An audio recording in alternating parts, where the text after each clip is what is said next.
ஹாய்ங்க. இன்றைக்கி வந்து readymade piping வச்சு எப்படி ஒரு அழகான ஃபினிஷிங்கில் நெக்கில் அடித்து திருப்புறது அப்படின்றத நம்ம இன்றைக்கி இந்த வீடியோஸில் பார்க்க போகிறோம். இந்த வீடியோ உங்களுக்கு ரொம்ப யூஸ்ஃபுல்லாக இருக்கும். ட்ரை பண்ணிப்பாங்க, கண்டிப்பாக பிடிக்கும். இன்றைக்கி ரெடிமேட் பைப்பிங் த்ரெட் வச்சு எப்படி நம்ம நெக்கில் வந்து அடித்து திருப்புறது, ஒரு ஃபினிஷிங்கான ஒரு நெக் ஷேப் எப்படி வந்து நம்ம த்ரெட் பைப்பிங் வச்சு அடிக்கிறது அப்படின்றத இன்றைக்கி நம்ம பார்க்க போகிறோம். அதுக்கு வந்து பார்த்திங்கன்னா நான் ஃபஸ்ட்டு வந்து லைனிங் கிளாத் தான் எடுத்துருக்கிறேன். மெயின் ஃபேப்ரிக்கு பதில் நம்ம லைனிங்கில் வச்சு அடித்து அதுக்கப்புறம் திருப்பினா தான் இதோட ஃபினிஷிங் வந்து அழகாக இருக்கும். வெளியே வந்து எந்த ஒரு த்ரெட்டும் தெரியாது. வாங்க எப்படி அடிக்கலான்றதை பார்க்கலாம். இப்போ லைனிங்கோட சைடு வந்து இதை நம்ம வைக்க போகிறோம். எப்படி வைக்கிறது அப்படின்றது நான் வந்து நிறையா பேருக்கு தெரியலை, நான் அதை உங்களுக்கு காமிச்சிடுறேன். இப்போ இந்த லைனிங் மேலே நம்ம வந்து இந்த த்ரெட் பைப்பிங் வைக்கும்போது கரெக்டாக இங்கிட்டு நகராமல் இந்த சைடு நகராமல் கரெக்டான ஒரு மெத்தடில் வந்து நம்ம வைக்கணும். வச்சுட்டு அதே மாதிரி பார்த்திங்கன்னா இந்த மேலே வர பகுதியில் வந்து நம்ம கொஞ்சம் ஒரு 1/2 இன்ச்சு இல்லை அல்லது 1/4 இன்ச்சு வந்து மேலே நகர்த்தி தான் வைக்கணும். எதனால் அப்படின்னா நம்ம சரிசமமாக வச்சு கட் பண்ணும்போது இதுக்குள்ளே இருக்கிற ஒயிட் த்ரெட்டு வந்து பிசுறாக வெளியே கிளம்பிடும். அதனால் எப்போயுமே ஒரு 1/4 இன்ச்சு கூட வச்சு இந்த மாதிரி வைங்க. நான் வந்து இன்றைக்கி நார்மல் ஃபுட்டில் தான் அடிக்கிறேன். ஃபஸ்ட்டு பிகினர்ஸாக இருக்கிறவங்க இந்த இதில் இது பண்ணிக்கோங்க, சிங்கிள் ஃபுட் இருக்கோங்க. அப்போ தான் உங்களுக்கு வந்து கரெக்டான ஒரு இதாக இருக்கும். பாருங்கள், லூஸ் விட்டு கரெக்டாக அடிங்க. ரொம்ப இழுத்து பிடிச்சு அடிக்காதீங்க. இழுத்து பிடிச்சு அடிச்சிங்கன்னா பைப்பிங் ஷேப்ஸ் உங்களுக்கு கரெக்டாக வராது. இந்த மாதிரி எந்த வளைவு வருதோ அந்த இடத்துலலாம் நம்ம கையை அழகாக லூஸ் விட்டு வளைச்சிங்கன்னா தான் அந்த ஃபினிஷிங் வந்து உங்களுக்கு கரெக்டாக வரும். நான் அடிக்கிற மாதிரி மெதுவாக அந்த மாதிரி வந்து கரெக்டாக பைப்பிங் லூஸ் விட்டு அடிச்சிங்க அப்படின்னா உங்களுக்கு இதை அடித்து முடித்ததுக்கப்புறம் நான் காமிக்கிறேன். அப்போ தான் உங்களுக்கு வந்து நான் எப்படி அடிச்சிருக்கேன் அப்படின்ற அந்த ஃபினிஷிங் வந்து உங்களுக்கு தெரியும்.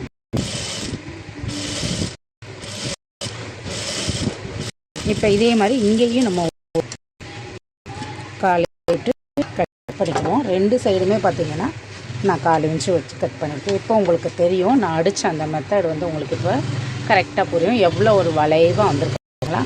இப்போ இது மேலே ஃபேப்ரிக் நம்ம அடிக்க போகிறோம். இப்போ நம்ம மெயின் ஃபேப்ரிக் எடுத்தாச்சு. இதை வந்து எப்படி அடிக்கணும் அப்படின்னா, இப்போ நம்ம இந்த பக்கம் அடித்த இந்த பைப்பிங்கை அப்படியே பெரட்டி போட்டுரும். இந்த மாதிரி பெரட்டி போட்டுருங்க. பெரட்டி போட்டுட்டு கரெக்டாக சேஃபாக அழகாக வச்சுக்கோங்க. இந்த மாதிரி வச்சுக்கோங்க. உங்களுக்கு வந்து கொஞ்சம் கஷ்டமாக இருக்குது அப்படின்னு சொன்னீங்கன்னா நீங்கள் இந்த மாதிரி வந்து குண்டு பின் வந்து குத்திக்கிட்டிங்கன்னா உங்களுக்கு வந்து அந்த ஷேப்ஸ் வந்து கரெக்டாக வந்து இருக்கும். நான் வந்து அதுக்காக தான் இன்றைக்கி வந்து பார்த்திங்கன்னா குண்டு பின் வந்து இந்த மாதிரி குத்தியிருக்கேன். நம்மளுக்கு இது வந்து 2வது சில்க்கு கிளாத்து அப்படின்றப்போ வந்து நம்மளுக்கு வந்து அந்த நகலாமல் இருக்கும். அதுக்காக இந்த மாதிரி வந்து அங்கங்கே வந்து குண்டு பின் ஒரு 5 குண்டு பின் குத்திக்கோங்க. ஷேப்ஸ் கரெக்டாக இருக்கும்.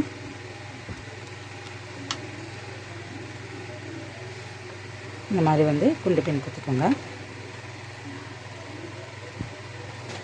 இப்போ குண்டு பின் குத்துனதுக்கப்புறம் இப்போ நம்ம அடிக்கலாம். இப்போ பார்த்திங்களா, நம்ம எப்படி வேணாலும் இழுத்துக்கலாம், நகலாது. இப்போ அதே மாதிரி பார்த்திங்கன்னா உங்களுக்கு தெரியும் எவ்வளோ வந்து நான் ஜூம் பண்ணி வச்சுருக்கேன்றதை பாருங்கள். இந்த மாதிரி கரெக்டாக அந்த இதிலையே அந்த நம்ம எந்த தையல் போட்டோமோ அந்த தையலே இதே மாதிரி லூஸ் எல்லாம் நம்ம எடுத்துடலாம். இதை வந்து அழகாக நம்ம வந்து கட் பண்ணிக்கலாம். இப்போ வந்து இதை அழகாக கட் பண்ணுங்க.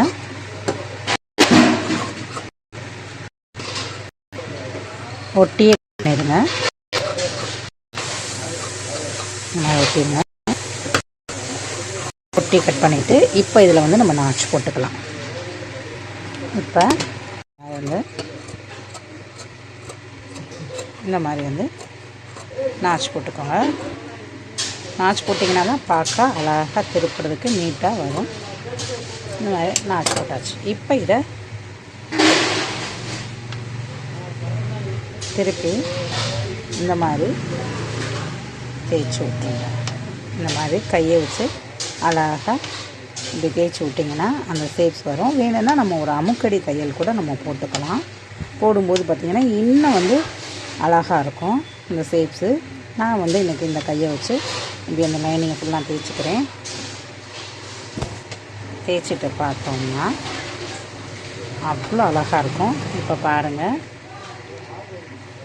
ரொம்ப மெல்லிசமான ஒரு பைப்பிங். இப்போ இதுக்கு மேலே நம்ம ஒரு அமுக்கடை எடுக்க போகிறோம். இதுக்கு தையல் வந்து கொஞ்சம் பெருசாக வச்சுக்கோங்க.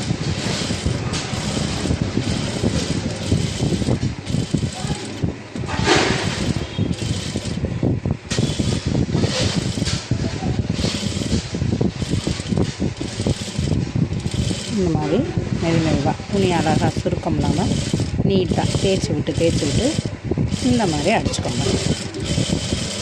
அடிச்சிட்டிங்கன்னா இப்போ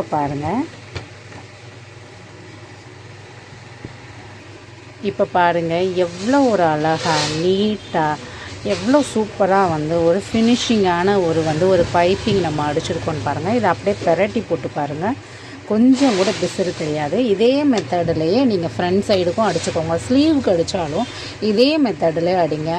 கண்டிப்பாக இந்த வீடியோ உங்களுக்கு பிடிக்கும். பிடிச்சிருந்தால் லைக் பண்ணுங்கள், ஷேர் பண்ணுங்கள், கமெண்ட் பண்ணுங்கள். மறந்துடாமல் என்னோடய சேனலை சப்ஸ்கிரைப் பண்ணுங்கள். அப்போ தான் நான் எந்த வீடியோஸ் போட்டாலும் உங்களுக்கு உடனடியாக நோட்டிஃபிகேஷன் ஆகும். அடுத்த வீடியோவில் பார்க்கலாங்க. ஓகே ஃப்ரெண்ட்ஸ், பாய்.